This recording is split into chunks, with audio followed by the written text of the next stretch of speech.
everybody, and welcome to Real Horror. This is the show where we discuss the horror movie of the week, and tonight we're discussing Lost Boys. And yeah, I want to thank everybody for being here. I want to thank my panelists for being here. Um, Tommy, how's it going tonight? I'm pretty full, in case you can't tell. We just had a big meal, and they were squirming, but we got the best of them, and we feel pretty good right now. And trust me, it wasn't maggots, it wasn't noodles. Vinny, how about you? How are you doing tonight? I didn't have any maggots today or noodles. Not bad, not bad. I'm looking forward to discussing this one. It's been a while since I've seen it, but I remember as a kid I seen it a bunch of times. So as soon as you guys start talking about scenes and stuff, I'll be able to jump in. Absolutely. Yeah, this was a classic. Draven, I love your profile pic. Hey, Tip. Yeah, it's Tim Capello from Gunship Dark All Day. Basically an inspired song by for Lost Boys or whatever. That's great. Yeah, that scene was something in the movie. And we got Etep. How's it going tonight? Tim Capello stole my hair. And speaking of guns, Capello's still got the guns going on over there. Look at him in his 60s looking like a tank still. Good for him. Yeah. I'd say I listen to that song I Still Believe all the time. It's on my regular playlist. The Lost Boys soundtrack is freaking phenomenal. Yeah. It's definitely underrated. It is. It is. It's a great horror soundtrack. It really is. And this movie is. I reviewed it around Halloween this year because somebody to my right in the square to the right of me requested it, and it was a fun review to do. Like I said, it's a movie I own and I love watching it. So the sequels I never will lay my eyes upon though. But the original's great. Thanks for having really me. It's great to missing be much. here. No, I know I'm not. Oh, come on, Etep, one of us. One of us. Other than learning like what happens to them, like it's really pointless. Like Yeah, that's why I'm actually I will check them out just to see what happens. God, But- I was so mad when I went to look for a new physical copy of this movie, and which, by the way, I got the good cover. And it's not to say there's anything wrong with the bridge scene cover, but that's not the original cover. Yeah, I you like get that the original classic. cover with the blow up of Michael and everything. Like that is my cover for the Lost Boys, and always will, because that's the one I remember when it got released, and when you seen it in Blockbuster and Hollywood Video and all that, and you seen the movie posters. That's the one you always seen. Yeah. That's the cover I have. Yeah, that's the classic. Well, thank you all for being here. This is going to be fun. And I want to thank people in the chat for showing up. Toy Mafia, nice to see you tonight. The Beast, good to see you. Brody's Creature Corner, nice to see you. Thanks for being here. Soul Assassin, the best mod ever. Draven, who is also up here on the panel with us. Etep. So thank you all for being here, and anybody who watches on the replay, thank you as well. I'm really looking forward to getting right into this movie. Yeah, you know what? If you're sitting there and you're watching in silence and you're not subscribed, stop being so shy, or we will find you. And like we did to the other people, we will take off a toe. So yeah, this is the Lost Boys. I can't imagine that anybody tuning in doesn't know about this movie, or I mean, I can imagine some people haven't seen it, but you've had to have heard about it. I mean, this is a classic. There it is. There's my cover. Thank you, Draven. Yep. Yeah. You know what? I want to start off talking about the opening of this movie, and it's one of the things when I rewatched the opening, I forgot how incredibly wonderful that opening scenes of just going across the water, seeing that big giant amusement park, the big wide panoramic scene of the whole area and everything. I forgot how well done that cinematic intro is for this Yep. movie. And it makes it look very benign at first with the way that they're doing those big sweeping shots, and you don't really see much at first, and until you actually get into the boardwalk scene. Yeah, Dude. the opening is fantastic. The one of the reasons why we don't see them flying is because of budget reasons. Yep. Yeah. But it worked. It totally works. It's such a great tone setter. I love that opening scene. You get that you just start out with the water, and then that music creeps in, and you see Yeah. dude. Cry Little Sister, I say what you will. That song is, you can listen to that anytime, and that slaps like a mug. It does. It slaps like a kick from Steve Blackman. But no, it is. That opening scene is phenomenal. Like I said, I love when the lights come into view, and then you zoom in, and you're under the impression after you've kind of seen how the movie's going to go. Okay, this is them flying in, and then they're on the boardwalk. And you get that the security guard, the interaction with him and the other couple there, which is the gang basically.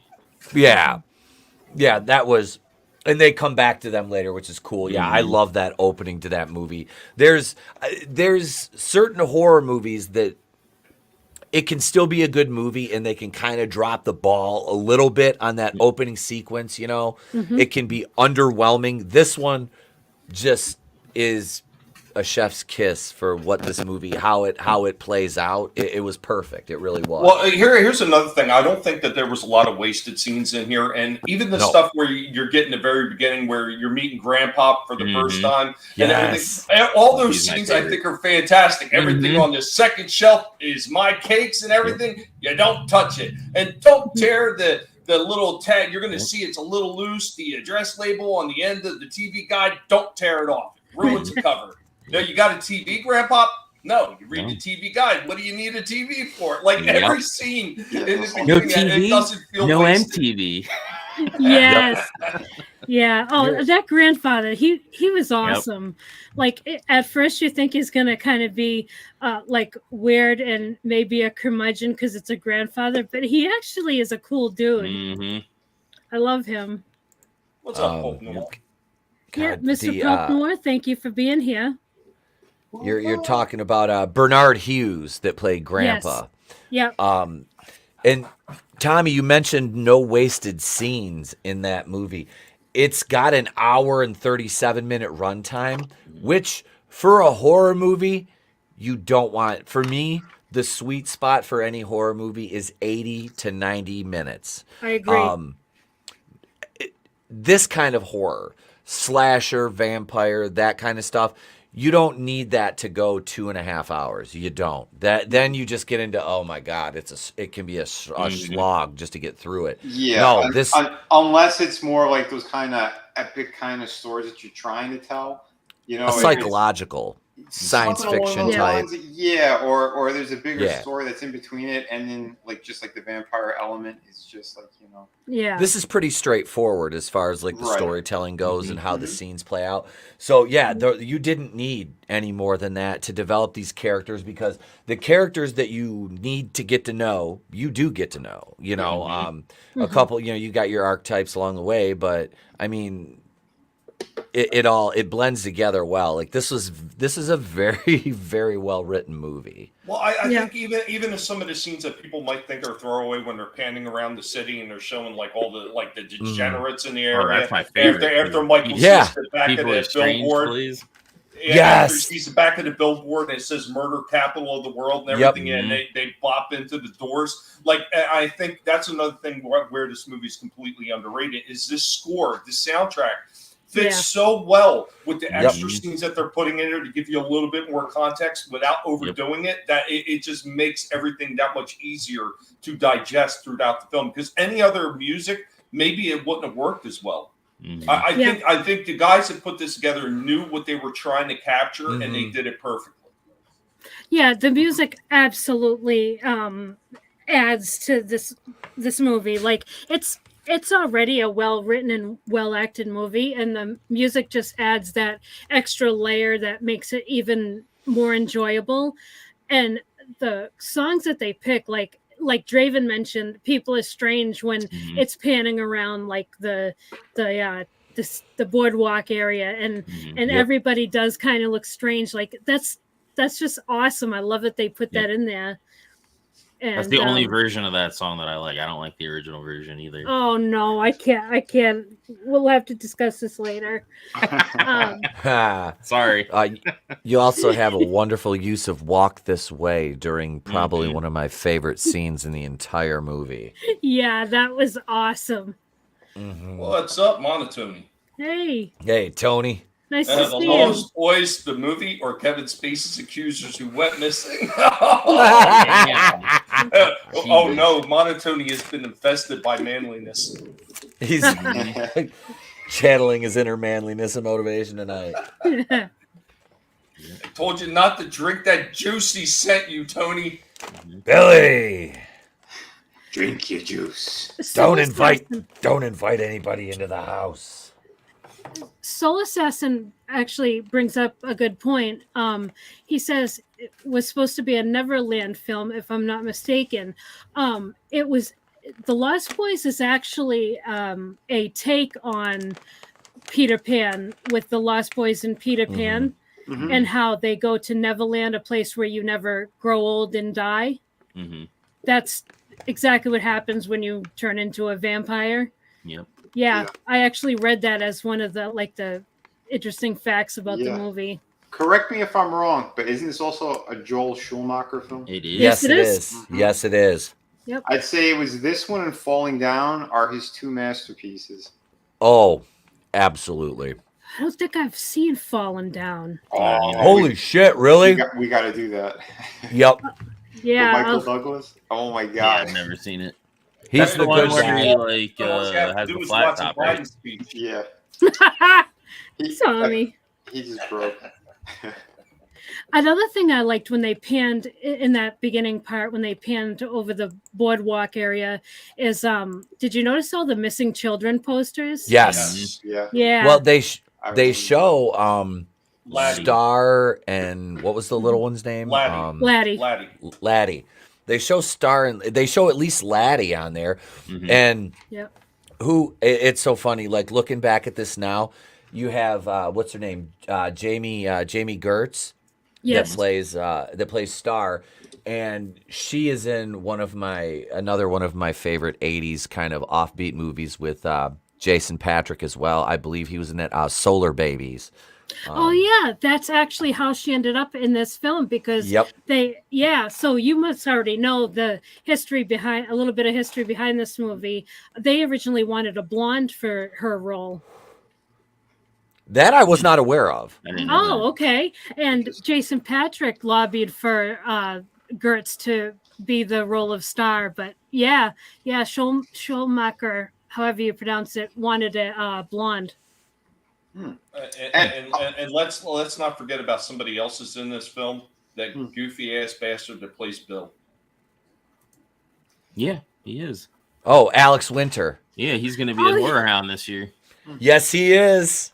Another fun fact, though, about Jason Patrick, his grandfather is actually Jackie Gleason. Oh, no Really? kidding. I did not know that. Wow. Yep. And he was What he was a scumbag to both him and his mother. Wow. Yep. Gleason was? Yeah, sadly. Ah, He talked about it on Michael Rosenbaum's podcast. Damn, that Oh. sucks to hear, because I Yeah. used to love watching Honeymooners with my father. oh Yeah, my God. Honeymooners was amazing. I watched all Him of and them. what's the guy Art played Carney? Norton. Art Carney. God. Yeah. Those They were those shows. fantastic. Yes. Jamie Gertz was. I had the hugest crush on her. I did. I ain't gonna lie. And then she Yeah. was in that show with the British guy. It was like a family sitcom. He was the dad. She was the mom. Fuck, what was it called? I can't Still think of it. standing. But Still Standing. Yes, another. Yes. She was so versatile, and she played like what was it? She played like a bratty teenager named like Buffy in some movie in the '80s. I can't think of the name of it. She did a lot of 80s stuff. Yeah, Jamie Gertz, phenomenal, phenomenal actress. A lot of range there, really. Yeah, just really, really. Yeah, she's a babe. and she owns the Atlanta Hawks now. I was not aware of that. Good for the her. Atlanta Hawks. That's weird. Yeah, underrated actress. Absolutely, Soul Assassin. Yeah. She. All these actors were great in this movie. Mm-hmm. Mhm. Oh, absolutely. Yeah, Tony. Alex Winter's wife asked him to describe what Keanu Reeves is like in person when they're intimate. And Alex just said, "Excellent," and then went diddly diddly. Oh, by the way, yeah, that guy is still standing. The one who played her husband. He was in Game of Thrones. Yeah, he was the king. The awesome the- king, the fun one. Yes, the one that got killed right at the beginning. Why does everybody get the name of that show wrong? It's Gay of Thrones. Come on, get it right. Everybody keeps talking about Game of Thrones. I'm like, can't we just watch Game of Throats? That's basically the show anyway. Back to vampires. I thought that was a Debbie movie. Well, Axel Braun production. Jeez. It's a Comicscape production. But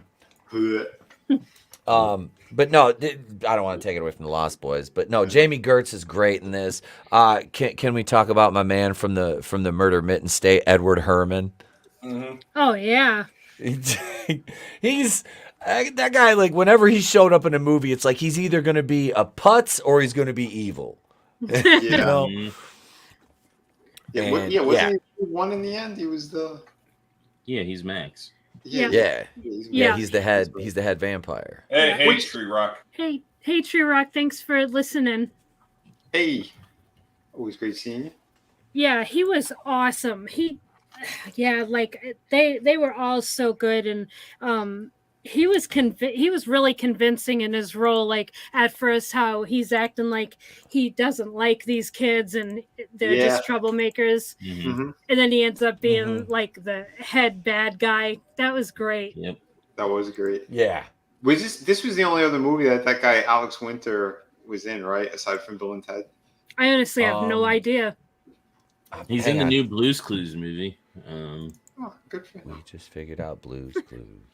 He's in It figures Straven would know that. He's in the Ben 10 Against Time movie. Ben 10 Alien Swarm movie. I don't know if he does voices or whatever in that, but yeah. I know what Ben 10 is because Trey's watched a little bit of it, but not much. The live action ones, he's part of those. Yeah, my kids used to watch Ben 10. Ben 10 Alien Force.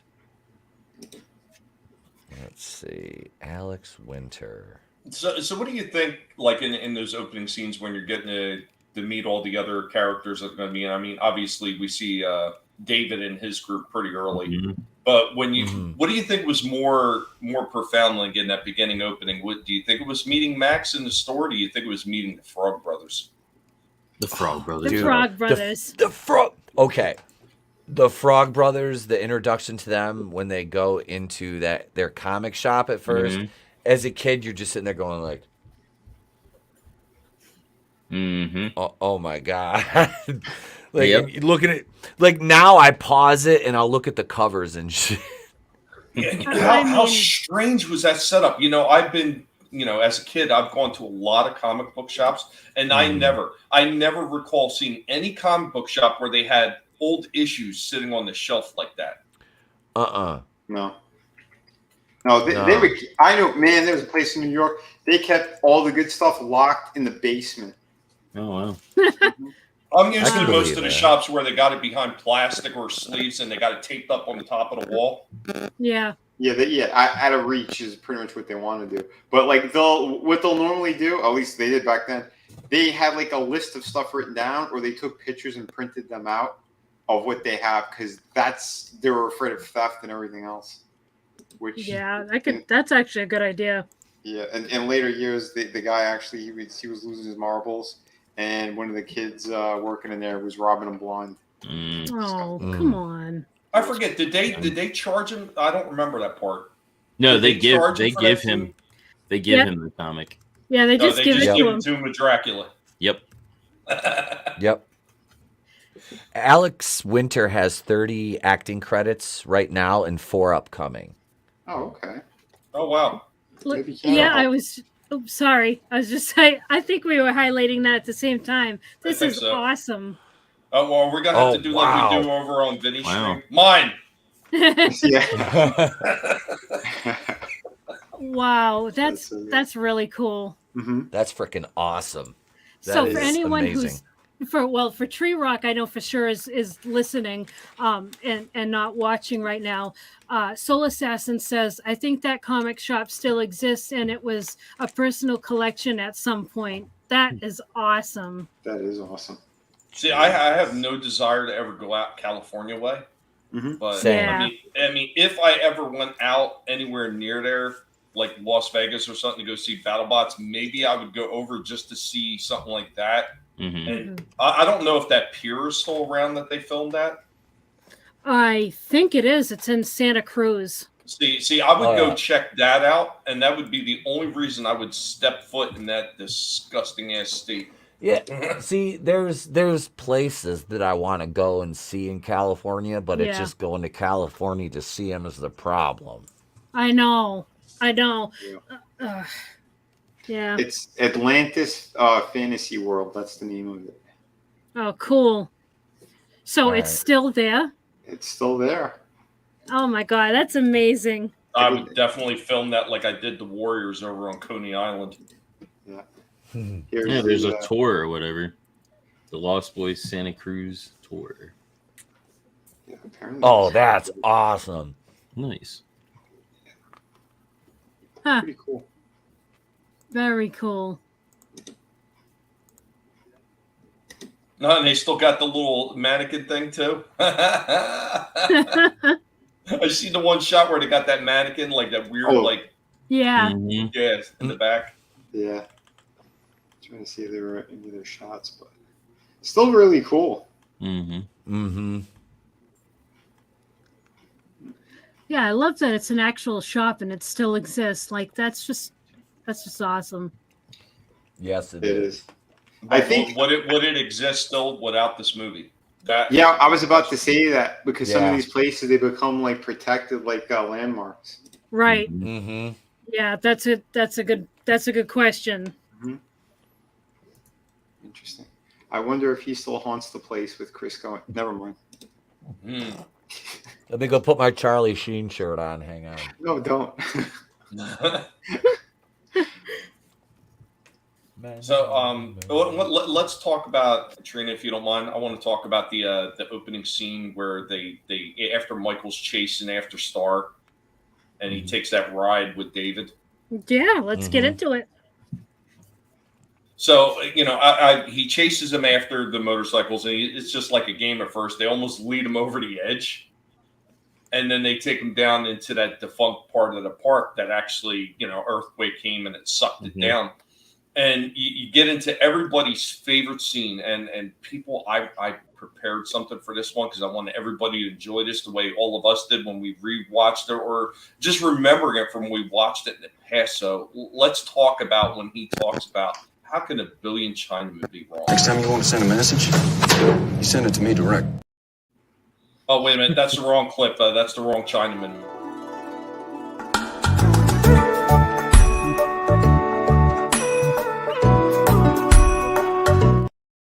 Somebody's uploaded the wrong clips. This has got to be the right one. 600 million screaming Chinamen. Well, last I heard, there were a billion screaming Chinamen. There were. One of the pigs have been playing with my clips. You don't like rice? Tell me, Michael, how could a billion Chinese people be wrong? I love that scene. That is the best. Yep. He was so good, man. He played such a great Yeah, bad he was. guy. Yeah. Yeah, Yeah. he was great. It's funny how many times they say Michael in this movie. Mm-hmm. Hmm. Mm-hmm. Did What is anybody up with forget that? his name? I know. That's think one of the reasons why I love this movie. Well, I think he just delivers it so well. I think like Schumacher's like, I want to hear it more. Say it again. Yeah, I know. Yep. What up, Squibs. Squibs? What And how can we forget this? How are those maggots? Maggots, Michael. You're eating maggots. How do they taste?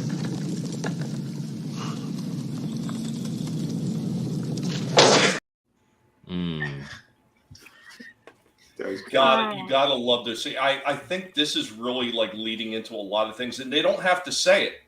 They don't have to say it. Like the vampire has certain like abilities and everything like that, but they didn't have to tell you. Oh, well, the vampire could do this thing. They didn't really get into it that deep. They just kind of showed you. It was a big giant show, not tell. Yes, And that was, I think, another thing that a lot of people miss about this movie is they just show you. They don't have to say, hey, a vampire could do this and do that. I mean, the Frog Brothers explained it ever so briefly, but it's skipped over so fast. It's really, you've already seen a lot of the shit before that. And they more or less explain how they go out, like instead of like what affects them. And the comic kind of that Sam reads basically kind of goes over like all the lore and stuff that you need to know about vampires.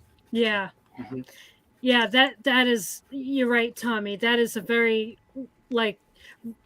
good aspect of this movie is they just show you the powers that the vampires have instead of bogging you down with like all the details. That's awesome, because a lot of movies feel the need to overly explain things, whereas showing is so much better. Oh, okay, I'll show it. Why don't you try some noodles? The worms. I mean, they're worms. Tony! They're only noodles, Michael. They're only noodles, Michael. So my question is, were they noodles or were they worms? They were noodles. noodles. Are you sure? Yes. Okay. He's using his glamour to trick him. What if Play they mind really games were with him. eating maggots and worms? Ugh. So, see, now you just ruined Draven. Draven is now going down. Downs. God damn. Oh no! I knew it was coming. I was trying not Jesus. to. They did it this time, Draven. Mhm. I didn't. I'm Bat Bros forever. Yeah. I'll put my bat mask on. You're excommunicadoed from the Bat Bros. I'm a rogue. Is it the Don Cheadle one? Yep.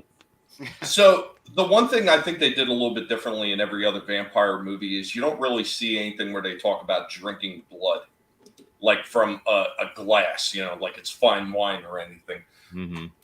Do you recall any other movie? Like, I don't recall any. Every other movie is like they've had their blood drained or something. I remember something like that. Like, I remember somebody drinking it blood out of a goblet, but I can't remember what movie it was. Bordello of Blood, maybe. Didn't they do that in Interview with the Vampire? Oh yeah, The Interview with the Vampire, they drained their blood. Yeah, it was Interview with I thought it was Interview with the Vampire. Yeah, there's like a whole scene where he's like telling Brad Pitt to like eat these people, drain their blood, and he's but even then, when he first turns Pitt, he bites his wrist and makes him drink from his wrist. He doesn't make him drink like from a goblet to start the process. Right. No, not okay. So I understand where Tommy's coming from.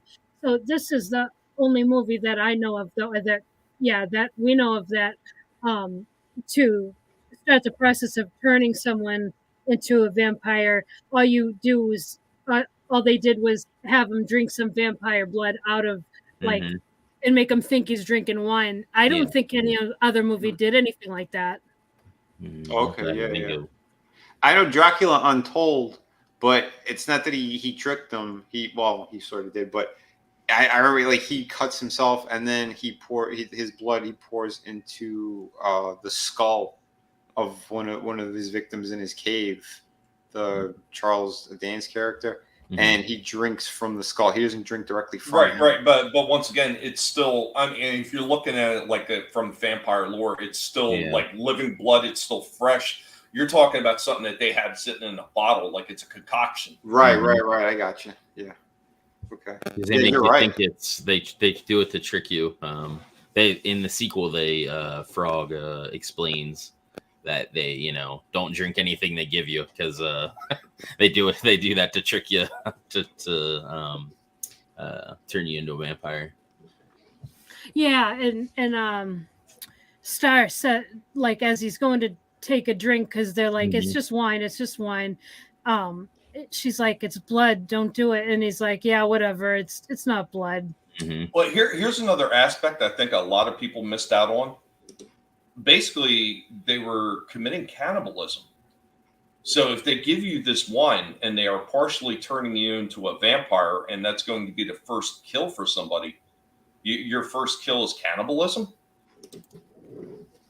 Oh, your first kill is like would have to be the victim, Yeah, Right, but not the blood. Michael was supposed to be Star's first, and they've given him the blood to partially turn him.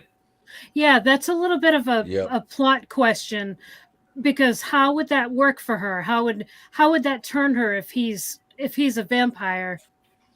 That doesn't make I was sense. I was under the impression that both Laddie and her are both half vampires, Right.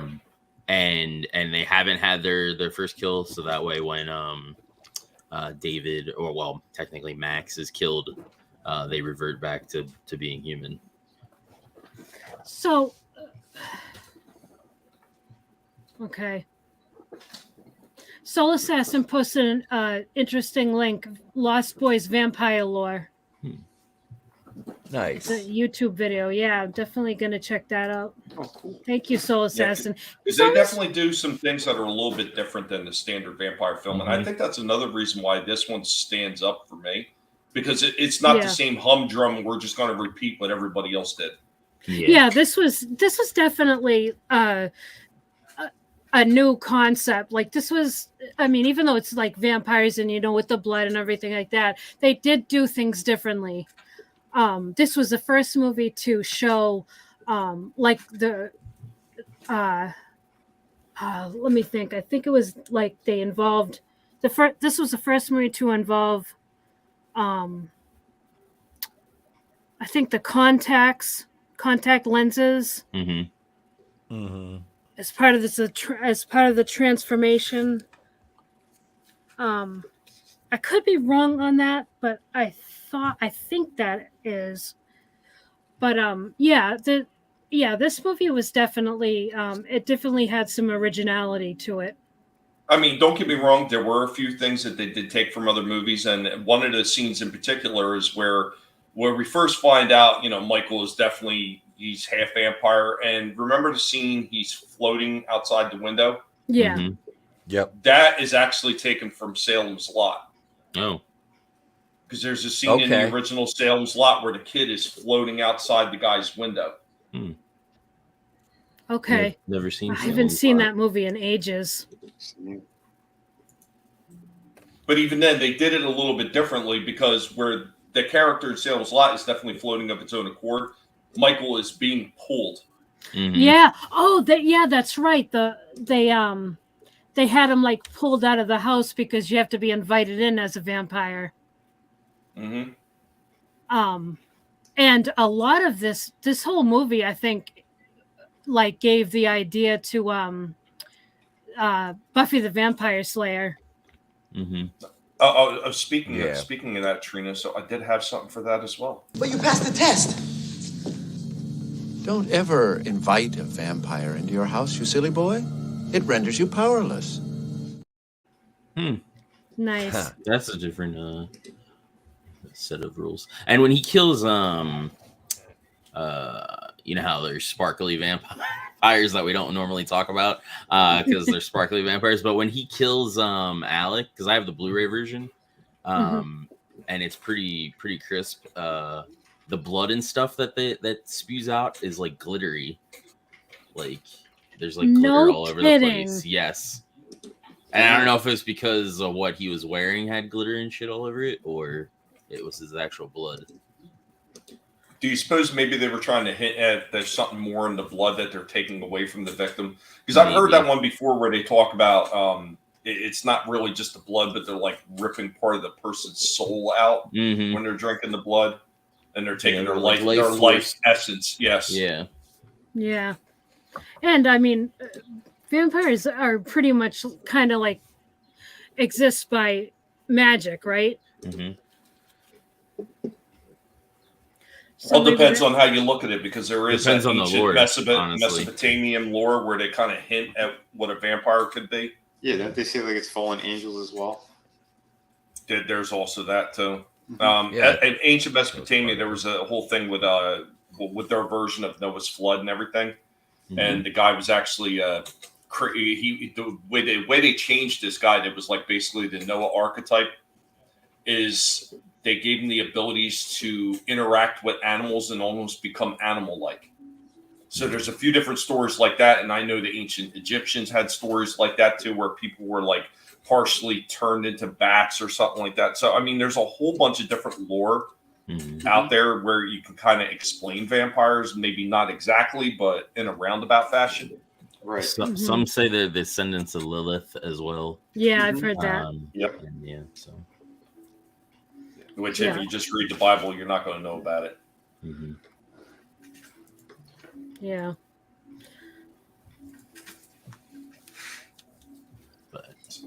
And then, so after all that, so he gets pulled into the house, and now he's welcome to be in the house, and he finally stops floating for a while. But wasn't it funny how Nanook knew what was going on right away? Yep. Yeah.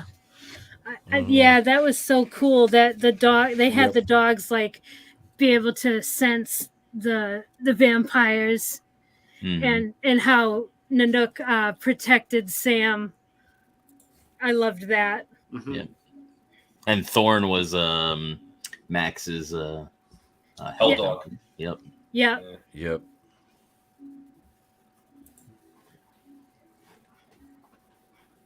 Anybody? Nothing? Oh, because she was lusting after the cast. Yeah. I was waiting for somebody to say something. That was my thought when I saw this, that she watched this movie so many times. Like, I was like, yeah, because I thought Michael was hot. Well, let's be honest. Like, when you think of this movie, like one of the first scenes when you think of this movie, like most people will talk about that damn sax player. Yep. In this movie, That was my mom and my older female cousins. They freaking love. Yep. They love Shawn Michaels. Yep. Yeah, see, that's not. I like Michael. Immortal Coil says, yeah, that's basically what I was saying earlier, Coil. You can trace a line from this film to Buffy to interview as far as the rules of vampirism. They all also take place in our world as opposed to Bram Stoker's, wherein we are pulled into his. Yep, that's good. That's a good point. There you go. That's what I was kind of talking about. Soul Assassin, Egyptian goddess, supposedly the first vampire. And her name was Sikna. Oh, well, that's interesting. That is interesting. Yeah, because well, you just there's so many different like origins. Because yeah, I remember hearing that Lilith was the first one, and that's usually I think Vampire the Masquerade. That's their like origin. Lilith, they're like descendants of Lilith. Yeah. Other ones have said Cain. I'm sure you've heard that one before. Yeah. Well, that kind of makes sense because of something interesting in the Bible, but I won't get into that. But yeah, so try to see where we are in my notes here. So one thing that was interesting, and on the topic of having to be invited in, was remember when they take him to that desert where there's that party going on, and they that slaughter, and Michael comes home and he's like, I know what I am now, and he gets invited back in by Sam. That was weird to me because when he was first turned, he was able to come home without an invitation. Yep. And then when Star comes to visit him right after that whole thing at the desert, she flies up to the window and nobody invites her in, but she comes in. So, well, no, he opens the window. So okay, so if you just open the window, no, the window was already open. Well, because Max Michael is the leader and he invited Max and they're part of the coven. Yeah, but wouldn't they be? This was before invited? that. Yeah, this was Max that? wasn't invited until dinner or afterwards. Okay. Yeah, so this was like after that desert slaughter, and Mike comes home and he's like, he had to be invited in. And he's like, I know what I am now. And then Star comes in, flies up to the window, and he says, don't let her in, don't invite her in. Sam doesn't invite her in, but she comes in. Did I miss something, or is that how it happened? I never noticed. I don't remember. Yeah.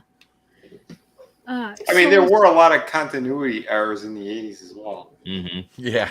Yeah. I'd have to rewatch it. There might actually be something where he kind of gestures to her to come in. And I'm assuming that a gesture is like any other kind of invite. Yeah. Because doesn't he like reach for her or something? So if he reaches for her, that would be an invitation. Yeah, I don't know. I just remember Michael saying, "Don't let her in," and I know Sam was like scared crapless. Yeah, it was, especially when Nanook attacked him, and then he seen that he didn't have a reflection. He's like, "You're a creature of the night, Michael. You're a goddamn shit sucking vampire." You wait till Mom finds out, buddy. Yeah, exactly. Yeah, I'm telling Mom. Yes, and then and Michael's like, no, we can't tell Mom, and Sam's like, well, this isn't really like getting a D on a test. But Soul Assassin says another story is Judas was the first vampire and explains why silver and certain tree bark hurts them. Oh, that's interesting. Yeah, I think they did that with Dracula 2000. I think that was the storyline that they had for that one, if I remember correctly, where Gerard Butler played Dracula. Oh yeah, I remember that.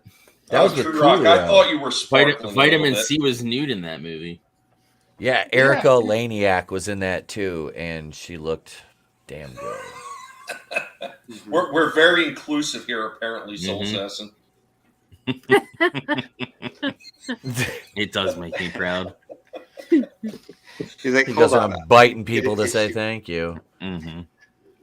He's like, congratulations on having so much knowledge of my people. I shall now feast on you for sustenance. What? Yes. Nothing. He's going to bite the top of our heads. He ain't going nowhere near my crotch. Jeez. I bite the neck, not the bell end.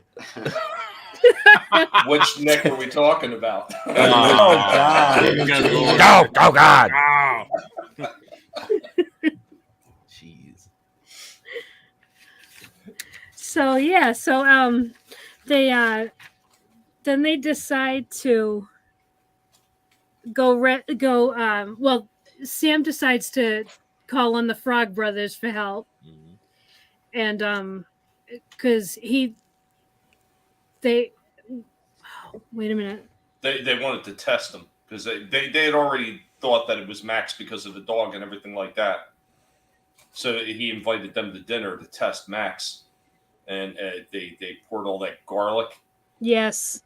This food. I love garlic. It's just a bit much. Yeah. Then they turned off the lights and they hit him with the freaking the bright light in the mirrors. Yep. I love it. What did they pour water on? Pour water. Was it supposed to be holy water? I think so. Yeah. Yeah. And then they did something with Silver too, didn't they? I don't remember if they did Silver. I remember they did the holy water because he said it burns, doesn't it? No, it's cold. Yeah. Yes, Tree Rock. Cringer is a vampire for tonight. And yeah, that was a great scene. I like how when they shut the lights off and everything, and they held the mirror up, and he sees the lights come on, and he sees his reflection, and he's like, that was funny. That was really funny. Yeah, it was. Oh, Vinny, Tree Rock asks if Batman is a vampire too. Of course. I live in the shadows, and I make everyone fearful. I'm not gonna in the shadows. It's gonna hurt her child. I'm not gonna do it. Isn't there a Batman where he becomes a vampire? Yeah, there was a storyline. Yeah. He's the Batman who sucks the Arby's roast beef. Oh jeez. It's radioactive beef. And curtain call. They're having Soul Assassin and Tree Rock are talking about they like the motorcycles. Yeah, they were pretty cool. Yeah. Oh yeah. Motorcycle gang of teenage Mohawk vampires in the 80s. Like that was like the epitome of cool. Yeah. They could the sequel should have been mixed with Karate Kid. They do surfers in the sequel. Well, God. Yeah, you know what? I do recall that. Yep, and it's the cousins of Sam and Michael. It's a sister and daughter, or sister and brother thing. But yeah, at least you got one of the Frog Brothers. You gotta have surfers in California. It's Sam at the very end of it too in the sequel. Because I think right before during filming of the third one, he passed away. Sam, Corey Feldman. Corey. Yeah, Corey Haim. That's what I meant. Yeah. Yeah, because Feldman is the one that wanted to continue the series. Yep. And I think it took him forever to get the rights to the movie to be able to do it. Yeah, because he basically gets turned into a vampire, Sam, and they kind of leave it ambiguous at the end of 2 whether or not Edgar kills him or not. But then because he passed away, they ended up going with where he killed him. Yeah, right. Yeah, at least the motorcycles didn't blow up like in Streets of Fire. I love Streets of Fire, though. I don't think I've ever seen that. Oh, that is such a good movie. It's got Willem Dafoe in it. It's got oh Jesus, who's got it plays Tom Cody? We were just talking about that recently, Vinny. Oh shit! I'm drawing a blank right now too. There's even a comic series that takes place in between the first movie and the second movie. Oh yeah, I did read that. And turns out that David doesn't die at the end of that, and Max wasn't the head vampire for David. It was actually Grandpa's lady friend or whatever. She was actually a vampire. Yeah, the widow. Yeah, yep. And she supposedly turned the grandfather. Yep. Because the grandfather's half a vampire as well. Mm-hmm. I don't really like that storyline. Yeah. Yeah, it's a little weird. I mean, it technically, with some of the innuendo stuff that they did have in the movie, I mean, it technically almost works because remember, Grandpa would always come in during the day with shades on, and he always go hang in a room, and then playing dead in the daytime, mm-hmm. and having all those animals like that, presumably like using the blood to sustain him. Mm-hmm. So yeah, I mean, it does work. I just Yeah, because then at the end he says, he reveals that he knew about the vampires all along. No, hold on. I got that too. One thing about living in Santa Carla I never could stomach. All the damn vampires. Yeah. He's such a cool character. Mm-hmm. Yes. I read that they didn't want to use Santa Cruz because Santa Cruz didn't want to be like known as the murder capital of the world. Yeah. But yeah, I liked so then we talked about the whole dinner thing, and then the kids partying around the bonfire, and then that massacre. Yeah, and Star showing up after Michael comes home. Yeah, so we talked about that. So then that's after they tested Max. So then they figure the Frog Brothers, well, we got to go after David and his crew. Yeah, yeah. So they're figuring that David is the head vampire because in the comics, their lore is that if you take out the head vampire, then all the other vampires will go back to normal. Mm-hmm.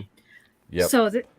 So they decide the only way to save Star and Sam and Laddie is to take out David. So they go to the cave. Mm-hmm. And Winters is the one that Marco is the one that bites the dust first because he's the smallest and the first comes first to go. And did you guys get a Goonies vibe when they did that? Yes. Definitely. Yeah, that was on purpose. You know what? There was quite a few scenes in there that were kind of like they had that little bit of the levity in them, and one of them was this. Just like one big happy family. Your boys and my boys. Great. The blood-sucking Brady Bunch. Yeah, the blood-sucking Brady Bunch. Yep. Jesus, Tree Rock, you're giving like hardcore comic collectors a heart attack. He said he had a story about a comic book shop, and his dad took him to the comic book shop and didn't explain anything. So he got there, he started taking the old comics out of the sleeves to read them. Oh, damn. Comic book shop owners said, don't do that. Don't do that. Don't read them, please. Oh, that's great. That's a great story, Tree Rock. Silly dad. Never invite your kid into a comic book shop without telling him everything he's not supposed to do. Right? This isn't a place for kids.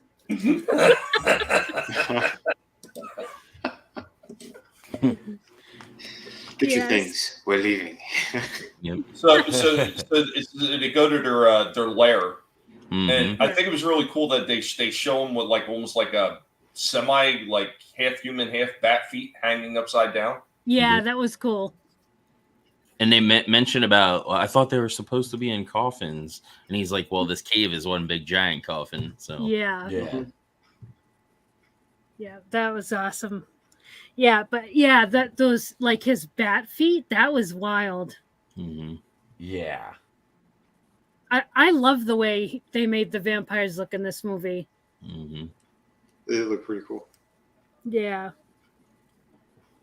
Yeah, so they rescued Star and Laddie and get them home, and then they get some Sam, Edgar, and Alan get some canteens and fill them with holy water. They stop at that church. That was a good scene. That was a good scene. They're like in the middle of a baptism. Yeah. And they're just like looking on. We're like, hey, what's up?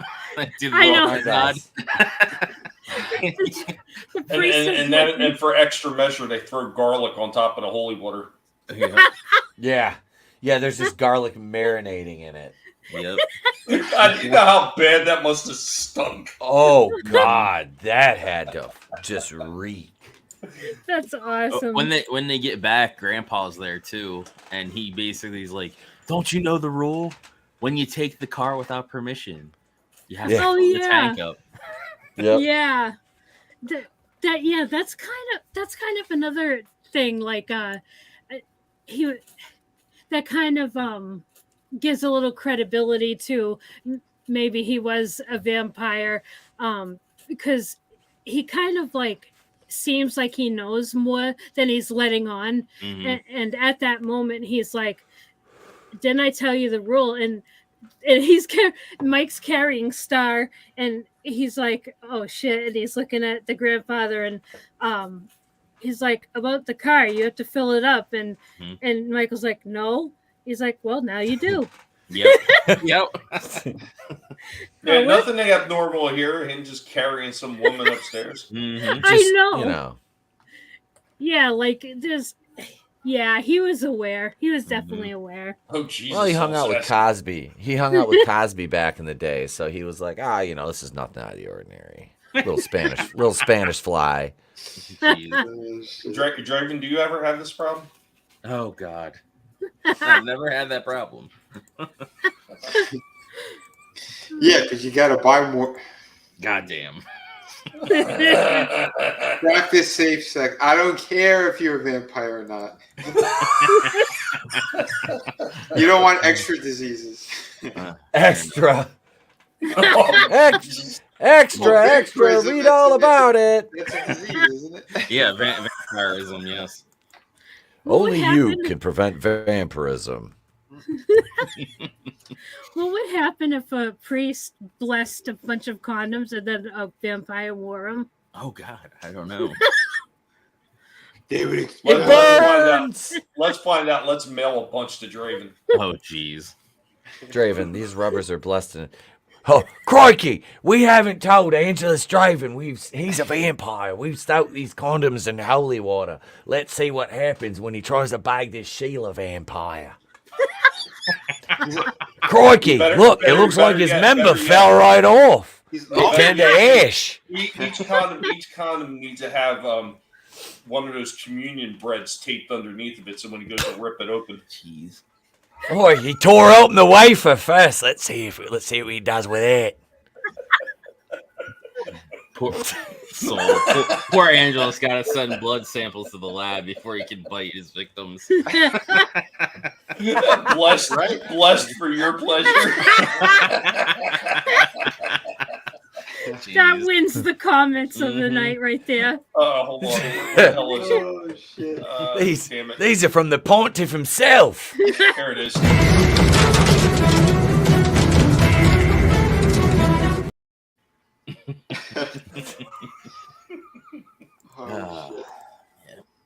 That's awesome. He's like, oh, God damn it. Draven's like, no, it's not, you guys. Then they start preparing for the incoming battle that they're gonna. They fill the tub up with holy water and garlic. Fill their squirt guns up and all that stuff. And, the super soakers. Yeah. Yes. Yep. But the grandpa had the most destructive thing out of all of them. Mm-hmm. Oh yeah. They convinced Grandpa to go see his mistress and whatnot. And, yeah. I love when he uses Dawn the Windex as fucking cologne. Mm-hmm. I was like, oh my God.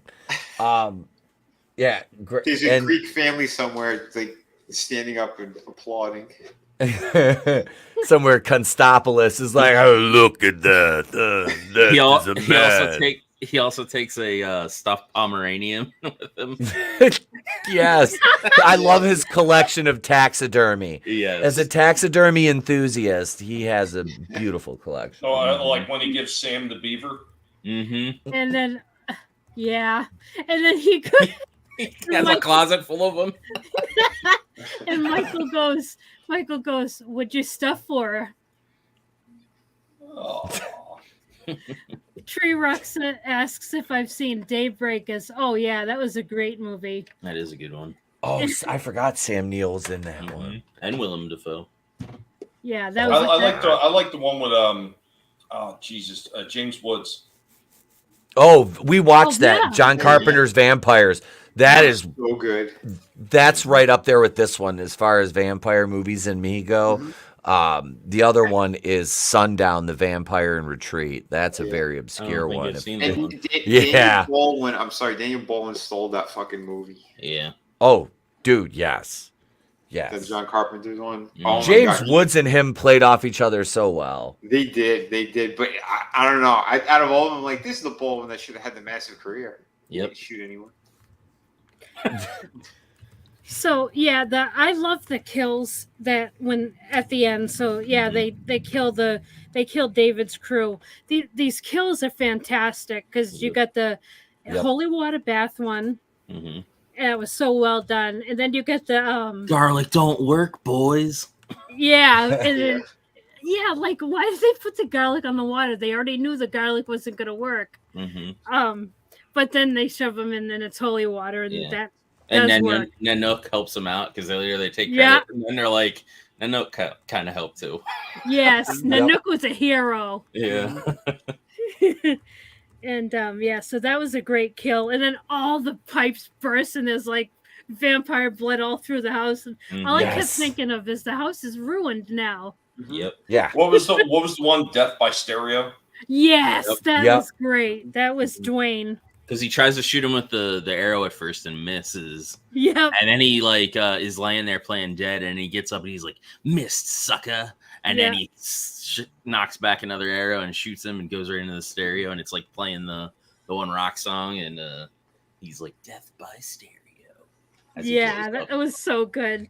It was so 80s too. Mm-hmm. Very. Yeah, and after the pipe thing, are very 80s. Yeah. Didn't they keep like the entirety of it like with a red light in the house? The rest of the movie. Yep. Mm-hmm. Yeah. So that was kind of well done. Like it made sense and it still worked. Yeah. The red light was great, and they had that in the scene near the beginning as well when they had the couple in the car and she's reading comic books, and then the roof gets torn off and they get. Yeah, and it's done like you don't see them, but you see them like looking up, and it's red light coming down. That was a well done scene. Yeah, he's good like that. Well, he was. How Schumacher did the directing on this one. Like you said, they had to save for the budget and everything, and that's why they did it that way. But again, it still worked though. I don't know, cinematography and everything. Well, sometimes that stuff when they do improv, it works out a lot better than they think. I mean, I know you're trying to cut corners. I mean, I've done it myself on my channel when I couldn't stream at all because the cameras didn't work at all. So I had to do all those damn video clips, and it wound up working out just as well as if I had a damn live camera on. So you just never know when you start, improving stuff. And in case you didn't catch that, Tree Rock, it's John Carpenter's Vampires. I can't remember if it's on HBO or if it's on Tubi. I can't remember where it was. Yeah, I can't remember either, but great movie. I can't. We just watched that too. It's available on YouTube. I know that because we watch partied it not long ago. Yeah. And also, hey memes, how's it going? It's on Netflix. It's on Netflix. Yeah. Netflix. Yeah. Hey Frankie, how's it going? Hey. Hong Kong. Hey. Laddie is also under the bed at one point and vamps out and bursts through the bed and jumps over them and steps on one of the Frog Brothers' stomachs, and then Star protects him, and he's like, "Holy shit! It's Attack of the Eddie Munster." Yeah, that was good. And so David's death was really good too. Mm-hmm. Yeah, Michael shoving him on that like pair of antlers. Yep, that was fantastic. But right before that, real quick, Soul Assassin, thanks. He put the link to John Carpenter's Vampires in the chat. Awesome. Sweet. Yep. It's a full movie too. Mm-hmm. Good find, Soul Assassin. That's what we used for our watch party. Was the one that was on YouTube. Nice. Yeah. Nice. Hell yeah. Such a great movie. I mean, the lead vampire, the one from Karate Kid. Holy crap, he was excellent in that. Yeah, I usually, vampires are not my horror preference, category, I but see how it is. I see how it it's just I don't know. I guess it's I You're can't explain it. speciesist, I see. Well, that's why it's Bat Bros forever and not Bat Sisters. Draven must have been having some really rich blood because he's awfully salty. Well, I like the well done ones. It's not that I reject all of them. Like this one in particular is an awesome one I love. And Near Dark was good, not my favorite. Vampires was awesome. Daybreakers, I loved that movie.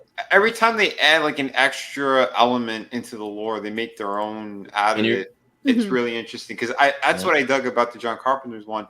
It's he could see through the eyes of his victims, the ones that he turned, which is cool. You don't normally do that.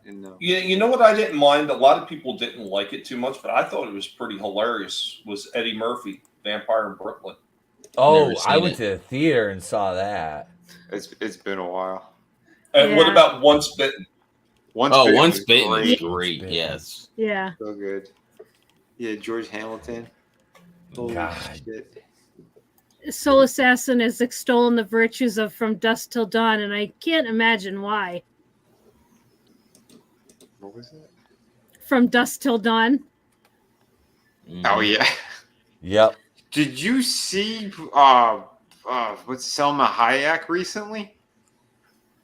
Recently, no. What oh happened? my god, they had her. I think I saw it on Twitter somewhere. She's like in a bikini, like bouncing up and down in water and stuff. Holy shit, she looks like she's 25 and she's like pushing 60. Oh, I was gonna say, yeah, she looks incredible. Yeah, she hasn't aged. I think she. Well, you gotta ask Draven about what she's taken to keep that youthful appearance. It rhymes with Google Chrome. Jeez. I must be a pretty good source of that then, because she's never mind. Ladies, you want to maintain your youthful appearance, holler at me. I've got the magic. Never mind. That's neither here nor there nor anywhere. But my wife will pimp me out. Holy crap! He's like, I got a boat. I am a boat daddy now. Boats and hoes. Wow. Do you really have a boat? Yeah. That's awesome. Yeah, we just got a pontoon a couple weeks ago. Oh, cool. Yep. Yes. Explains my luxurious tan. Thank you, Frankie. I keep flipping that one. Once Bitten in First Bite. I told her I was going to get a boat daddy shirt. She's like, get the fuck out of here. You have to get one and wear it on stream. I will. Absolutely. We need one in the merch store. The soundtrack to Once Bitten is really good too. So I take it you've never watched the original Nosferatu? I have not. I have. I've seen that. Did you see the that one vampire with freaked me out? Yes. I did. That was good. Because he was telling the story of, well, it was supposed to be partially also the story of the actor who played him. Yeah, Max Shrek. Because they did, what was it, like 3 different versions of that? So they did the more modern one, they did one in between, and then of course there's the original one with Max Shrek. And I think there's yet another movie that's like they're doing. I saw a trailer somewhere, where like they're retelling that one. I don't remember what the name of it was. E-Tip, unfortunately, has to jump out. So I'm the messenger of God. You're doomed if you stay here. How Jesus, my background is bad here. Hang on a second. Why is the lighting so bad? It shouldn't be this bad on the Death Star. Our engineers, we picked up in front of a Home Depot. Jesus! It's even worse. What the hell is going on here, folks? Well, I guess I'm firing the engineer that I picked up in front of Home Depot that didn't speak English. Yeah, he's fired. Anyway, Mads no, it is Mads. We are. Nose hairs. They're messing with the camera lens. It probably is. Hang on. I thought it was a mustache hair. It's a nose hair. No. I am headed over right now. We're getting ready to do Holy Shit News episode number 32 in about 25 minutes. We've got Words of Paradise joining us tonight, and the title of the episode is Pennsylvania the New Florida? Oh God. You'll find out why, but you have to tune in.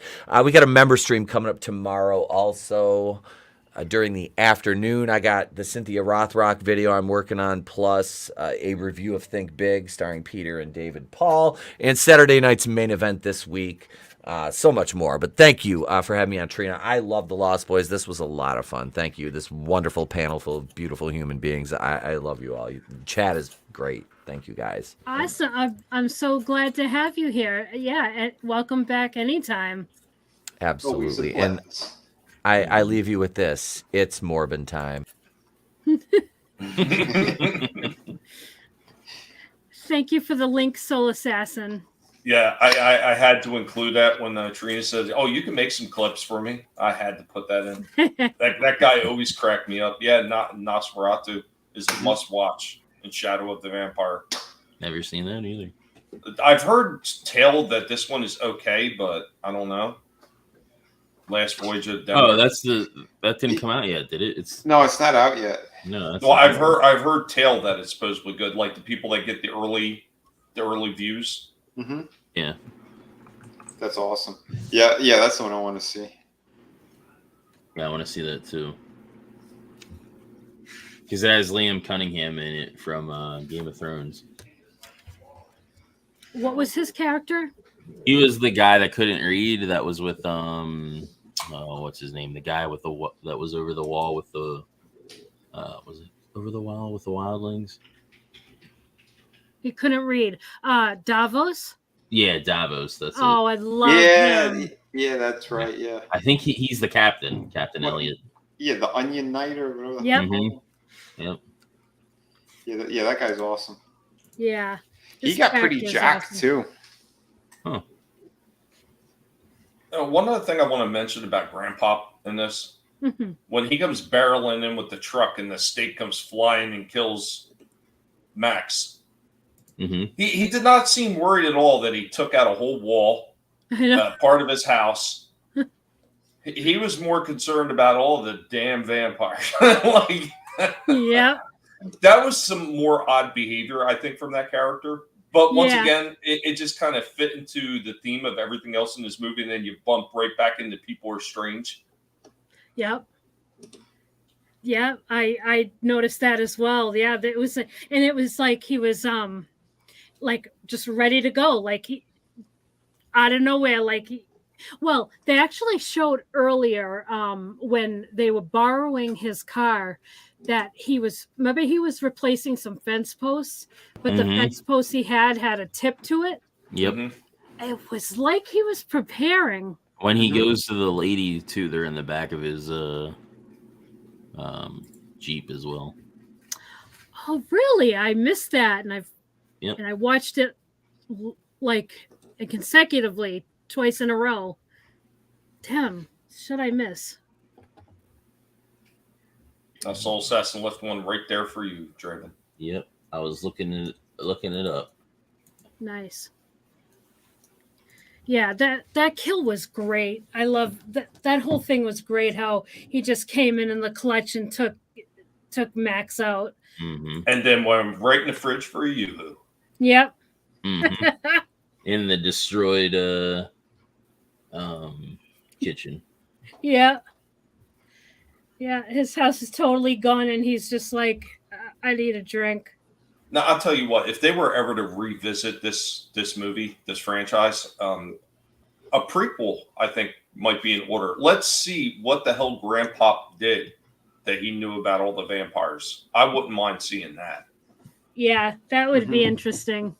I mean, that'd be the way to do it. You don't have to really, I mean, obviously it's going to be all new cast anyway, because you're taking people that are at a younger age and everything like that. And it really wouldn't hurt the franchise as long as it was done right with a good story behind it. But I think that would actually be very interesting. Yep. Yeah, that could totally work. I mean, I think, doing something where we see David and all them turn, I think at this point, and I don't think it works because Kiefer Sutherland and all those actors, I don't think that works at all. But yeah, Grandpa would definitely work. Oh, yeah, absolutely. Yeah, because you can just have random vampires in the world, like in that world. You don't have to have a certain group. Like, Right.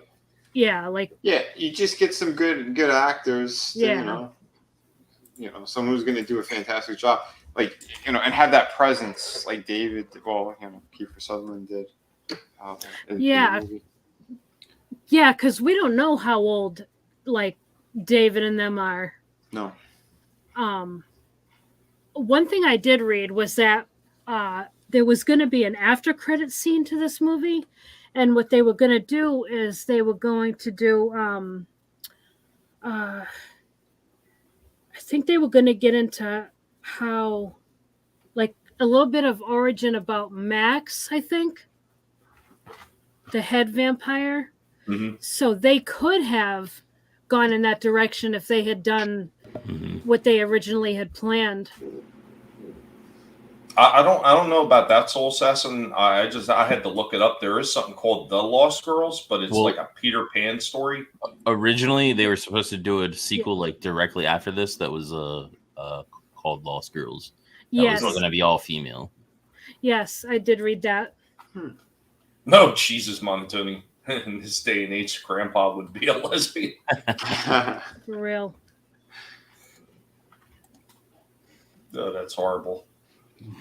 But yeah, this was a very fun movie. If anyone hasn't seen it or it's been a while, I totally recommend watching it. I would not just recommend somebody watch it. I would recommend somebody get a physical copy. Just go out there and get a really good physical copy of this movie, because this is one of those movies that you could rewatch. It's got rewatchability, unlike a lot of the other vampire. And it's not to take anything away from Bram Stoker's Dracula and all that stuff. I don't really find them all that rewatchable like this one, because this one is fun at any time. It's part horror. It's got some comedy elements. It's got a little bit of levity. It's not just all horror all the time. There's some comedy in there that kind of breaks the tone a little bit, so you don't have to feel like, oh, well, I don't feel like a horror movie, because it's not necessarily just based all in that. So this is a fun movie with a lot of good rewatchability. Like I probably, God, I told my brother today, I said I've watched that movie at least a dozen times. A dozen? You put what in the past 5 years? I have an old VHS tape that has that Monster Squad, Citizens on Patrol, and Revenge of the Nerds 2 on it. And I used to watch that on like repeat all the time as a kid. You ever play them so much that you start wearing DVDs or then the tapes out? Oh, I've done it. I've burned a few out. I burned some VHS tapes out back in the day, and I've got a few DVDs that got fucking they got burn marks on it because I played it so many times. If you want to get a physical of it, and it comes with the other two movies, you can get it for like $12-$13 Blu-ray triple pack. Nice. You probably get it even cheaper than that if you have an FYE near you, because I found some like absolute killer stellar collection pieces in there for like $5. Like I got and I probably wouldn't have picked it up otherwise, but I've got an Iron Man where it's actually the mask, the Iron Man helmet. That's the case. It's a plastic case. And I got another one for the Dark Knight where it's got the Batman cowl that pops open with this. Oh, nice. Oh, that's cool. And I got both of those for $5 a piece at FYE. And there's absolutely nothing wrong with them. The 4K is out too. That's with the Lost Boys with them hanging from that image. That's from the 4K release that just came out not too long ago. Yeah, I'm gonna have to get a copy. Absolutely, this is going in my collection. Yeah, I unfortunately, the only thing I could find at the time in FYE was just a regular old Blu-ray copy with the old school picture on the front. Yeah, that's. I know I had an old DVD. I could not figure out where the hell I put it and where the hell it's at. But I never picked up the second or that third one. Yeah. I mean, if I could find that in like a double pack, I might get it then. But yeah, Yeah, for backstory, like what happened to the rest of the crew, they're decent, but and getting to see the Frog Brothers in action in the third one is pretty cool. But Also, other Soul than Assassin. that, they're pretty forgettable. Soul Assassin, I'm not sure if NECA would have the rights to it. I know Reaction had rights because they did do David and a few others. I have the one David where he's hanging upside down and his hand looks like it's on fire like it was in the movie. And it's like a little detail. I think Draven was one of the few people that spotted it. Like mostly everybody else kind of missed that little detail where it looks like his hand's on fire because it's kind of clear and reddish. Yeah. Mm-hmm. Yeah, I believe it was one of their first ones that they did. It was like their cult line. I forgot the name of it. One of the toy streams over, like I brought up some of their older pieces. I think it was like the Beetlejuice, because they weren't they were real horror and cult something. They had like cult classics, something along those lines. Yeah, because it wasn't the ultimate stuff. Yeah, they were more like the statues. Classics is what it was. Cult classics, is that it? Yeah, I like what Reaction did with the packaging, though, where they have David in the packaging on the peg upside down. Mm-hmm. But can you imagine, like, if NECA did the regular size characters? Like, that would be amazing. Jesus. Cult classics is what it was, yeah. You'd have the Frog Brothers. You'd have the whole David crew. Mm-hmm. Draven wants the sax player. Jeez. That would be awesome. In the third ones, because like you know how it's sort of comedy too. In the third one, in the beginning, it's like this senator who's an old vampire, and he has to put his fangs in because they're like false teeth to like bite the guy, and then the Frog Brothers come in and interrupt it because they're like, yeah, once you bite this person and get their blood, you don't need to worry about doing this anymore. That's hilarious. So after he gets like staked or whatever, is it just the dentures left because they're fake? No, he doesn't. They end up getting away. Okay. Because his brother ends up getting turned into a half vampire. Yeah.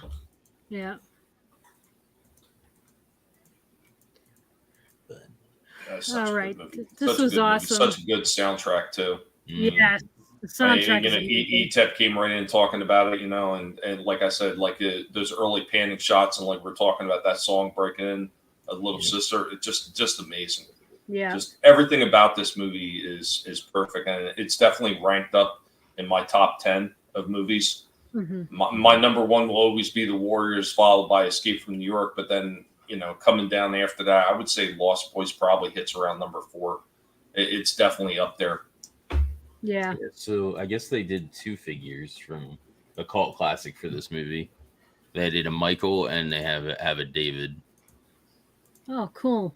And here's the. I think David came with the Chinese food box as well. Yeah, I remember seeing those. Yeah. So. I almost got that Ash figure as well. I found it on eBay years ago, and then after I ordered it, the guy was about to ship it, and then he had a problem, and then I got totally refunded, and I couldn't find it again. What's the one on the? What's this one? No clue. Is it from Salem's Lot?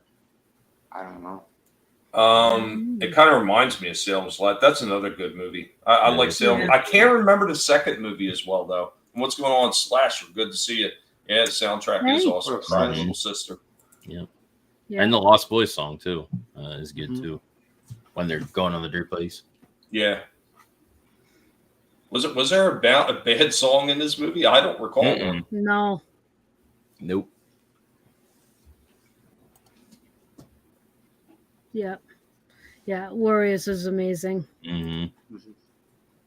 Love that movie. I love the version I got. It's actually got the original intro that was cut from the theaters. Oh, nice. Spartan story. They had a video game of that too that was pretty good, I heard. They had a few video games. So they had one for PlayStation 2, and then they had one for Xbox 360. And then they also had a third one, which was like a beat-em-up game, which in the Xbox 360 version, that came as like an extra bonus. Okay. Yeah, it was kind of like a Streets of Rage, Final Fight type, side scroller, beat 'em up. Nice. So, Draven, did you especially like this stream because we talked about vampires? Yes, I did.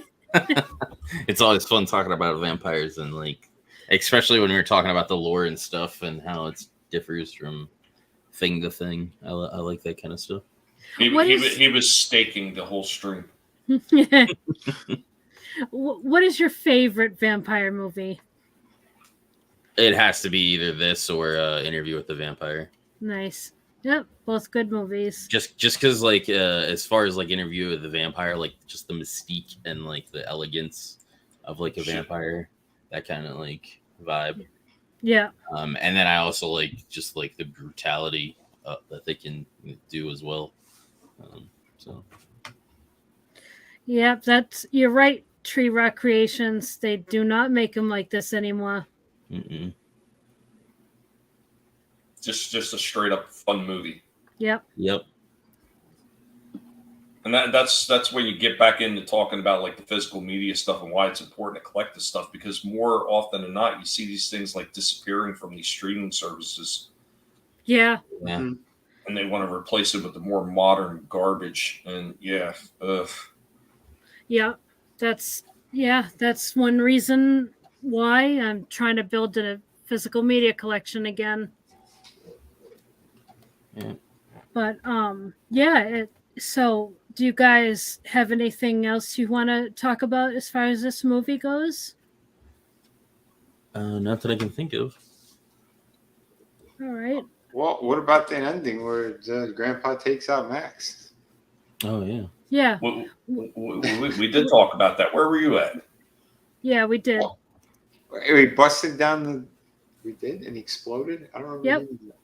Yep. Yeah. Get your Cal out of the green and pay attention to the stream. I will say, like, as far as like how vampires die, Lost Boys is probably like my favorite. Like how they die like different ways, and even in the sequels, they have like one where they do the antlers thing, but she like turns the stone afterwards and then just explodes. So like a bunch of different ways they can die like that. And then I was never a fan of like how Buffy did it, where they just turned to dust. I didn't care for that. Okay, Soul Assassin, don't attack me for that. Yeah. Yeah. So, okay. So I'm going to address what you said, Draven, but first I'm going to read Frankie's comment. 80s movies are like, I think really that's when movies stopped being amazing. And that's exactly why, because it's so CGI heavy now. I do think though that practical effects is starting to make a comeback. As long as the story, I mean, let's just get some good stories, and that would be nice as well. That also kind of leads into what Soul Assassin is saying, disappearing or worse, being edited for a modern audience. I mean, you get a lot of these more modern directors and film writers and everything. They're more worried about the flash and the glitz instead of worrying about building a good foundation for the story. Because without a good foundation for the story, that's all you have. Basically, you get what Michael Bay is delivering in almost every single one of his Transformers films. Big explosions. Yeah. And I'm sorry, that's just not a story. There's no substance. It's all flair. Yeah. Vinny, put the She-Hulk down and walk away. I'm doing the best I can. Right? Yeah, the big releases lost to indie or low budget films now. Yeah. Well, Pulp noir, right now, overused, and that's the biggest problem. I don't like CGI in horror unless it's like supernatural, like something you can't do with physical, like practical effects. Like you have, if like it's possession or a ghost type thing. You need CGI for that. Mm-hmm. Yeah, You exactly. look at some of the classics that have stood the test of time. You look at stuff like, and I don't care what anybody says, I think Psycho was just an amazingly written film. Mm-hmm. And Hitchcock knew exactly what he was doing. It's the horror suspense. And that's the same thing that Spielberg did with Jaws when he couldn't get Bruce to work properly. Mm-hmm. He used the suspense of the shark and the music and the ambiance to actually set the tone. And I think that's what a lot of modern day directors and writers, they just don't know how to do that at all. Nope. Yeah. Yeah. Yeah. Yeah. That style, I mean, Hitchcock came up with so many good things. It worked. The pacing, suspense. Yeah. But again, to do all that too, like you said, there was no amazing special effects.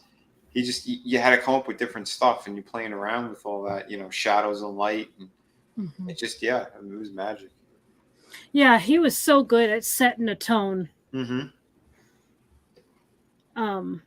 But yeah, Draven, as far as like how they die, I'm fine with both ways. Like, the way that Lost Boys did it was awesome and entertaining. And I also do like when they turn to dust, because it kind of makes sense because they're hundreds of years old. Mm-hmm. And so like, they would be dust at that point. I get that, but like if somebody's first turned, it doesn't necessarily make sense. Right. So yeah, I don't think Max should have exploded. Maybe he had gas from all that garlic, Vinny. Yeah. Touche. Is that some kind of personal attack or something? Hey, yo, wait.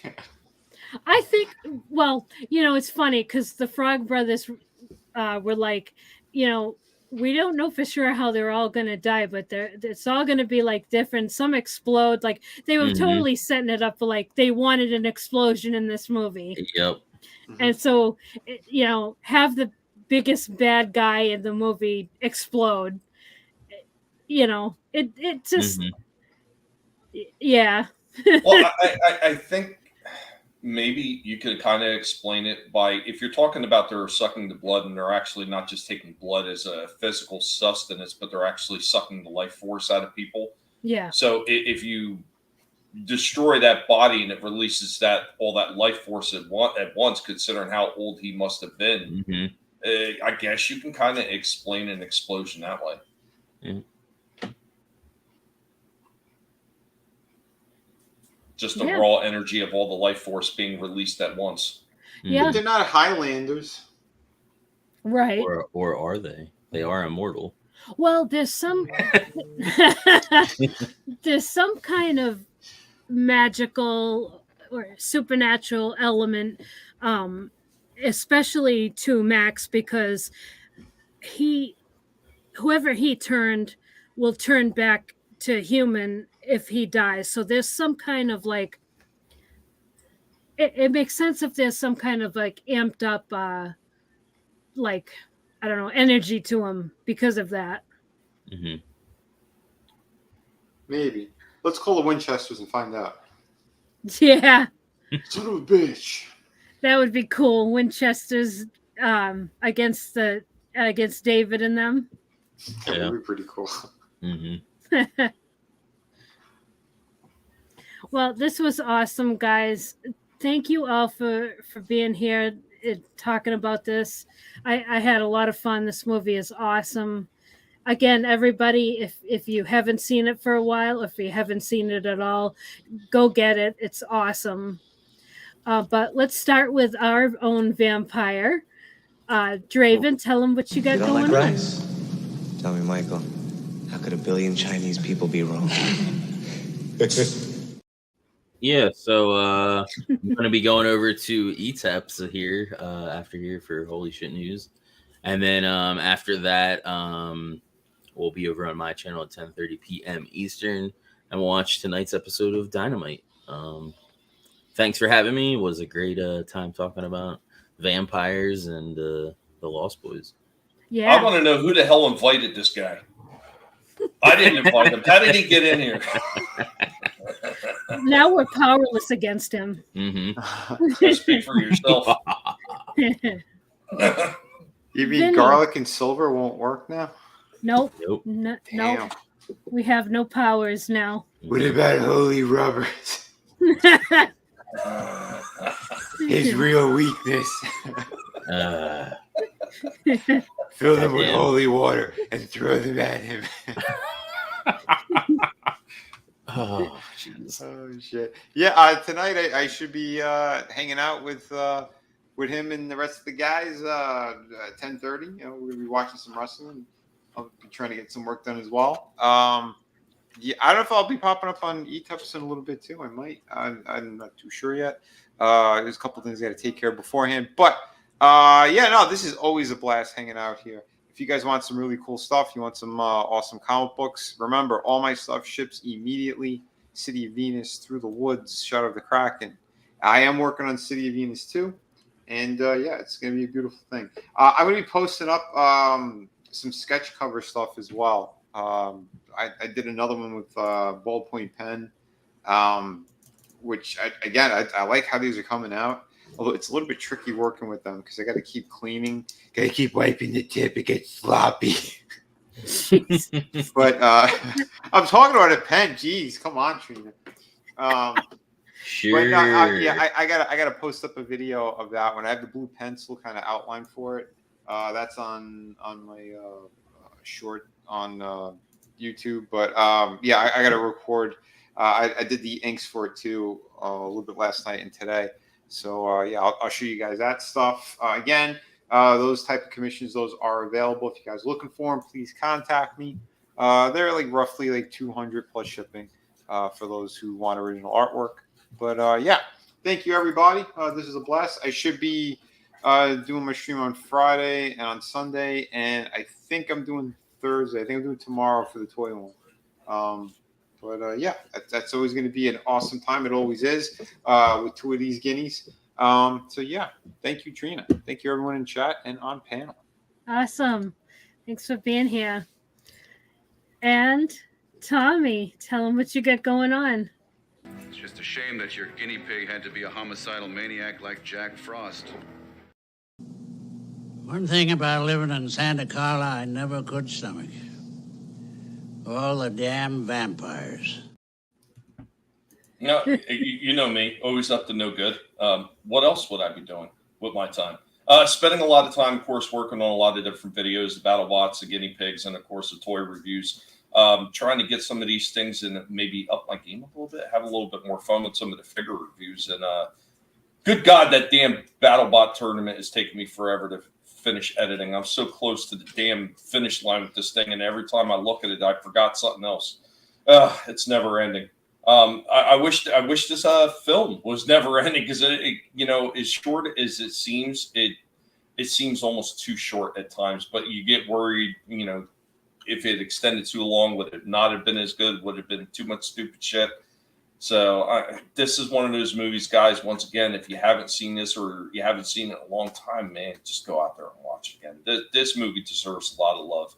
It is definitely ranked up there in the place where it needs to be included in every physical media library collection because it's a killer, literally a killer. Thank you to everybody, of course, that has been in the chat, hanging out with us, all the awesome people on the panel. You know where to find me by now. If you don't, just follow the Guinea Pig Trail and you will come to my channel. Always a pleasure, Trina, and this was a lot of fun talking about this movie. Yes, it was awesome. Thank you for being here. And Soul Assassin's got everybody's links. Thank you so much, Soul Assassin. You're awesome about dropping the links and providing us with like extra other things that you find, like the YouTube videos. Like you are just awesome. It's such an awesome mod. And Tree Rock Creations, never apologize. Please don't. I'm so happy to just have you here, honestly. But yeah, everybody, the Beast, everybody that's been here, thank you so much for being here.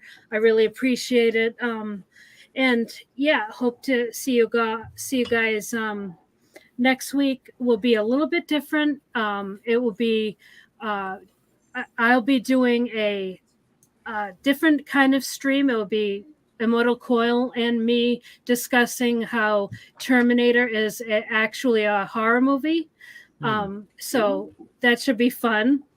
But just everybody have a good night, and I will see you guys next week. Thank you guys. Veek. Bye.